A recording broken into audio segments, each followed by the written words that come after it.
Bismillahirrahmanirrahim. Assalamualaikum warahmatullahi wabarakatuh. Alhamdulillahi rabbil alamin. Assalatu wassalamu ala asrofil anbiya'i wal mursalin, nabiyyina Muhammadin wa ala alihi wa sahbihi ajma'in, amma ba'd. Pertama-tama marilah kita panjatkan puji syukur atas kehadiran Allah Subhanahu wa taala, atas berkat rahmat dan karunia-Nya lah kita sempat hadir di tempat yang penuh barokah ini guna melaksanakan sholat Isya secara berjamaah. Insyaallah akan disusul pula sholat sunnah tarawih dan witir secara berjamaah. Salam dan salawat kita kirimkan kepada junjungan kita Nabiullah Muhammad sallallahu alaihi wasallam, kepada keluarga beliau, sahabat-sahabat beliau, beserta orang-orang yang mengikutinya hingga akhir zaman. Jamaah yang dirahmati Allah Subhanahu wa taala, adapun kami panitia amal Ramadan Masjid Uwais Al-Qarni akan menyampaikan beberapa hal, yaitu saldo kas Masjid Uwais Al-Qarni pada malam kemarin sebesar Rp4.816.900. Adapun pemasukan isi kotak infak pada malam kemarin yaitu sebesar Rp246.000. Isi kotak infak subuh yaitu sebesar Rp59.000. Adapun pengeluaran transportasi mubalik pada malam kemarin yaitu sebesar Rp200.000. Jadi total saldo pada malam hari ini yaitu sebesar Rp4.921.900. Adapun yang akan membawakan konsumsi buka puasa pada esok hari yaitu keluarga Ibu Yuni Armani, keluarga Ibu Rezekini S, keluarga Bapak Antau atau bapaknya Ais, keluarga Bapak atau bapaknya Najwa. Alhamdulillah kami selaku panitia amal Ramadan Masjid Uwais Al-Qarni mengucapkan terima kasih banyak kepada Bapak Ibu yang telah menginfakkan hartanya. Semoga Allah Subhanahu wa taala membalas berlipat ganda pahala dan rezekinya. Amin ya rabbal alamin. Dan insyaallah yang akan membawakan ceramah tarawih pada malam hari ini yaitu Ustaz Mustaqim Mustari SPDI MPD dengan judul Menjaga Amalan Baik Setelah Ramadan. Sekian dari penyampaian kami. Mohon maaf bila ada salah kata yang kurang berkenan. Billahi taufiq wal hidayah. Wassalamualaikum warahmatullahi wabarakatuh. Kepada Ustaz silakan.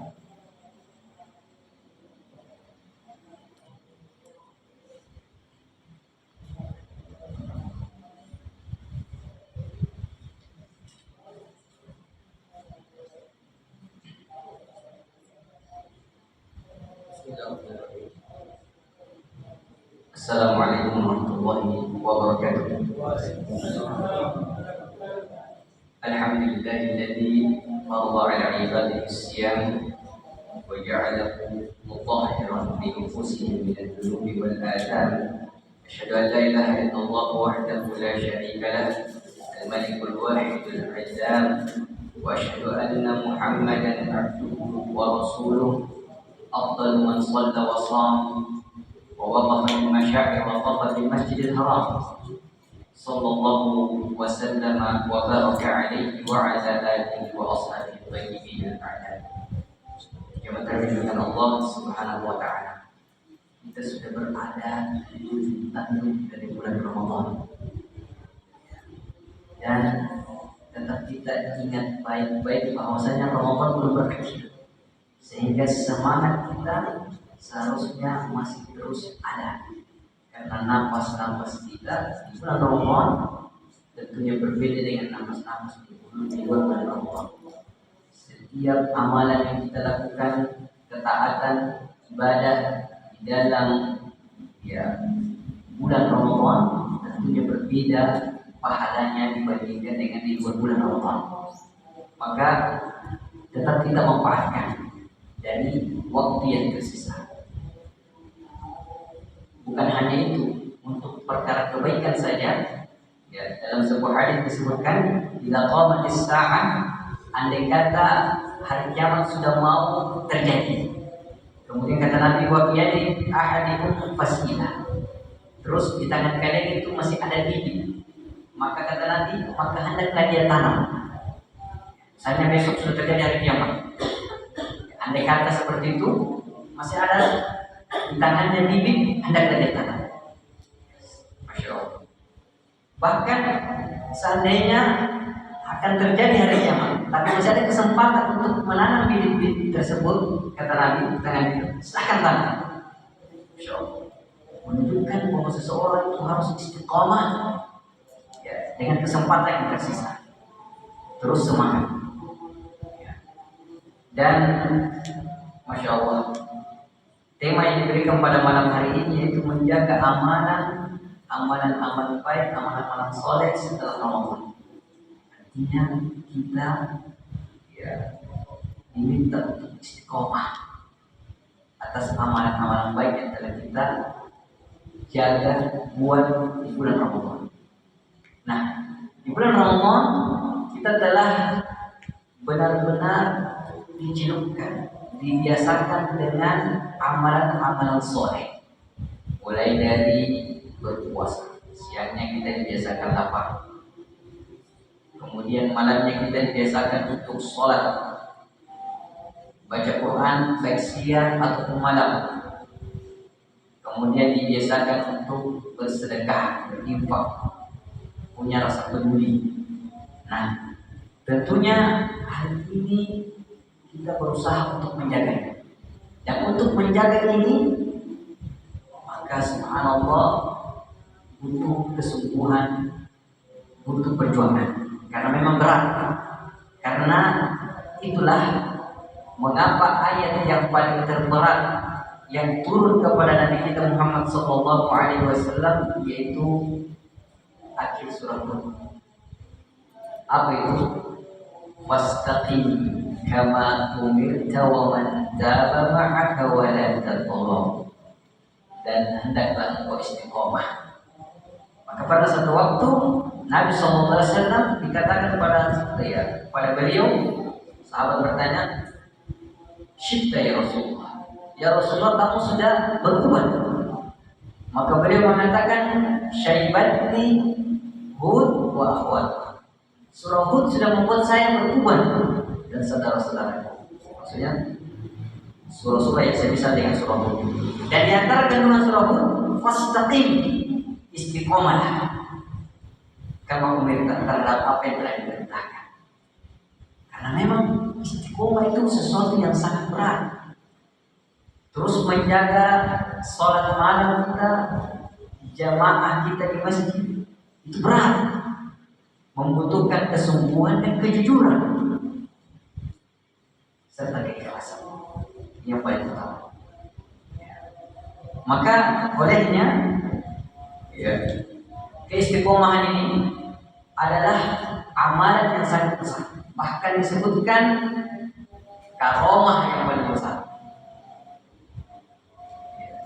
Kalau ada orang yang bisa terbang di udara karena amalnya diberikan sebagai bentuk karomah padanya, jalan di atas air, maka kata para ulama, karomah yang paling besar adalah istiqomah. Istiqomah di atas agama Allah, istiqomah di atas amalan. Nabi SAW mengatakan, "Ahabul a'mali indallah", amalan yang paling Allah cintai, adwamuha, yang konsisten, wa iqalla, meskipun itu amalan sepele atau sedikit. Olehnya di antara penghuni syurga yang Nabi selalu sebutkan, sebentar lagi kata Nabi, ada masuk dari masjid itu, pintu itu, penghuni syurga, seorang lelaki penghuni syurga. Para sahabat menunggu melihat ternyata ada seorang laki-laki sholat biasa-biasa saja. Kemudian besoknya Nabi lagi mengatakan, akan datang kepada kalian, masuk kepada kalian seorang lelaki penghuni syurga. Ternyata yang masuk orang itu yang kemarin, biasa-biasa saja. 3 hari Nabi SAW, ya, satu sahabat penasaran, apa sih amalannya spesial ini orang sehingga dia bisa digolongkan sebagai penghuni surga, dikatakan oleh Nabi sebagai seorang penghuni surga. Maka ternyata sahabat ini mendatangi orang tersebut dan mengatakan, izinkan saya bertamu 3 hari bertamu. Ada bertamu itu 3 hari. Akhirnya menginap malam pertama dan hari pertama. Diperhatikanlah apa yang dilakukan dari orang ini, perbuatannya, amalan-amalannya. Sholat malamnya tidak biasa-biasa saja, tidak juga bangun. Amalan yang lain tidak juga. Subhanallah. Hampir dia perhatikan selama 3 hari tidak ada yang spesial yang dilakukan oleh orang-orang yang soleh. Maka akhirnya hari yang ketiga karena dia harus pergi, ada pertama cuma 3 hari dan belum ada yang ditemukan hanya spesial dari dia, maka dia bertanya, ya apa yang kamu lakukan dari amalan-amalan soleh yang sehingga Nabi itu mengabarkan bahwa itu musyrik. Maka dia mengatakan tidak ada kecuali ketika saya mau beranjak ke tempat tidur saya itu selalu memaafkan orang-orang yang sudah berbuat kesalahan sama saya. Itu yang selalu rutin saya lakukan. Masya Allah. Sehingga dia mendapatkan pemaafan dari Allah.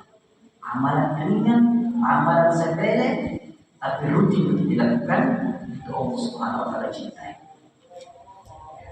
Maka bagaimana lagi dengan amalan sholat berjamaah kita jaga dengan baik. Puasa kita lanjutkan dengan puasa-puasa sunnah. Tilawah kita tidak putus hanya di bulan Ramadan. Bukan menjadi hamba Allah hanya di bulan Ramadan. Bulan keluar dari bulan Ramadan sudah tidak menjadi hamba Allah Subhanahu wa Ta'ala. Sementara Allah Subhanahu wa Ta'ala mengatakan, wa'bud rabbaka hatta ya'tiyakal yaqin. Dan sembah Tuhan, beribadah kepada Tuhanmu sampai datang al-yaqin. Al-yaqin itu maksudnya adalah al-maut, kematian. Karena al-yaqin ada sesuatu yang pasti dan kematian sesuatu yang pasti. Jadi bukan batasnya adalah sampai bulan Ramadan selesai. Oh, selesainya orang sholat, ya sholat sunnah kita selesai, hilang. Baca Quran kita hilang. Quran sudah ditaruh, dimuseumkan di mana? Di rakyat kita. Ikhwan fillah azakumullah jami'an. Olehnya Nabi mencela.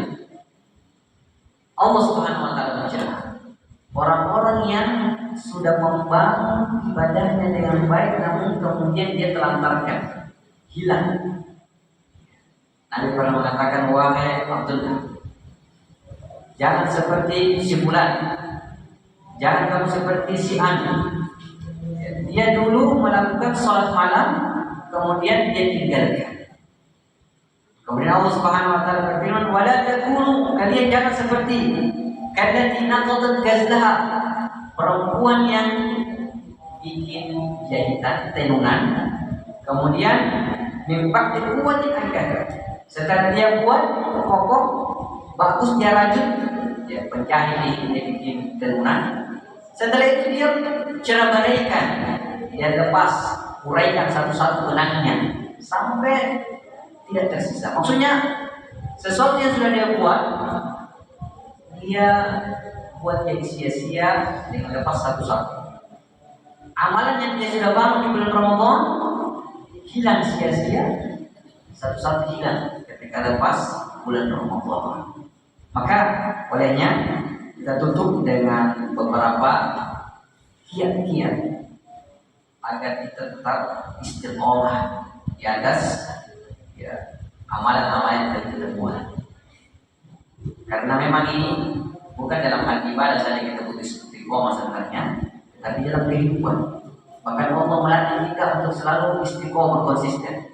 Sholat 5 waktu itu tetap jam sekian, kita tetap sholat zuhur, sholat asar, maghrib, isya, subuh. Itu keistiqomahan. Dan kesuksesan di dunia dan akhirat itu tergantung keistiqomahan. Di dunia, kalau orang istiqomah konsisten dengan apa yang dia buat, melakukan hal tersebut, maka dia akan jadi ahli di bidang, dia akan sukses di situ. Maka demikian juga di dalam perkara ibadah, ya, dalam hal akhirat. Maka hal yang pertama yang kita perhatikan di dalam kiat untuk menjaga keistiqomahan, ya, adalah yang pertama memperbaiki niat kita, keikhlasan kita. Sebab kata Nabi SAW, wa inna fil jasadi mudghah, di dalam jasad itu, dalam tubuh itu ada sebuah daging. Idza saluhat, kalau dia baik, saluhal jasadu kullu, maka seluruh jasad kita, tubuh kita akan jadi baik. Wa idza fasadat, kalau dia tidak bagus daging itu dalam tubuh kita, fasadat jasadu kullu, maka tubuh kita juga akan tidak baik. Ala wa hiyal qalb, ketahuilah yang dimaksud dengan segumpal daging itu ialah jantung atau hati. Maksudnya jantung ini kapan dia rusak, maka tubuh juga akan rusak, sakit, loyo. Kapan jantung sehat, maka tubuh juga insya Allah akan sehat mengikuti. Begitu juga fungsinya dalam jiwa kita. Ada hati. Kapan hati seseorang itu kuat, meskipun dia tidak memiliki kaki, ya seperti Imam Garubi, Subuh Binasa, tidak ada kakinya. Tapi dia yang paling pertama datang sholat berjamaah, datang muadzin. Dia bawa dua pakaian, Pak. Satu pakaian yang dipakai untuk pergi ke masjid karena dia bak gulung-gulung, gelinding-gelinding pergi ke masjid, kotor. Sampai masjid dia ganti pakaiannya dengan pakaian yang dia mau pakai sholat. Pulang dia ganti lagi pakai pakaian yang mau pakai gelinding. Tidak ada yang menuntut dia pergi sholat. Tidak ada kakinya, tapi hatinya yang kuat, ikhlas karena Allah. Subhanallah, sempat menangis. Ya. Melihat kondisinya semua. Kita punya kaki dua, tapi jiwa kita yang lemah, maka tidak akan bisa sampai ke masjid. Jadi pertama adalah memperbaiki hati kita, niat kita. Karena kalau niat kita ikhlas, maka Allah akan membantu kita. Berikutnya adalah yaitu senantiasa bersemangat, ya, untuk melakukan kebaikan-kebaikan. Karena di antara tanda seseorang itu diterima amalnya, Allah bukakan pintu kebaikan yang lain. Allah Subhanahu wa taala berfirman, hal jazaa'ul ihsan illa ihsan. Tidak ada balasan kebaikan kecuali kebaikan juga. Sementara para ulama mengatakan dari ayat ini, ya, bisa didapatkan bahwasanya tanda amalan seseorang di bulan Ramadan Allah terima ketika dia selepas bulan Ramadan masih melakukan amalan yang baik. Karena Allah berfirman, tidak ada balasan kebaikan kecuali kebaikan. Maka seseorang yang di bulan Ramadan menyambung puasanya dengan puasa Syawal setelah, ya, berlebaran, setelah 2 hari mungkin atau 3 hari dari Idul Fitri, dia menyambung puasanya puasa Syawal, ya, dengan izin Allah dia mampu untuk melakukan itu dengan taufiknya, maka menunjukkan bahwasanya amalannya di bulan Ramadan, ya, itu diterima oleh Allah Subhanahu wa taala. Karena tidak ada tanda-tanda yang lain bahwa amal kita itu diterima kecuali melalui ayat ini. Kemudian jamaah terbilang Allah Subhanahu wa taala, yang terakhir agar seseorang itu bisa menjaga amalan baiknya selepas bulan Ramadan adalah dia senantiasa berdoa kepada Allah dan memohon pertolongan. Karena olehnya Nabi SAW mengajari umatnya sebuah doa, Allahumma ya muqallibal qulub, ya Allah yang membolak-balikkan hati, tsabbit qalbi ala dinik, tetapkanlah hatiku, istiqomahkanlah hatiku di atas agamamu, di atas kebaikan. Kemudian kata Nabi SAW, ihris ala ma yanfa'u, bersemangatlah terhadap apa yang membuat kamu mendapatkan manfaat.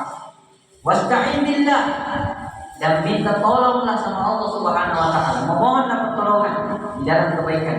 Wa la ta'jas, dan janganlah kamu menjadi malas, ya, menjadi lemah, kata Nabi sallallahu alaihi wasallam.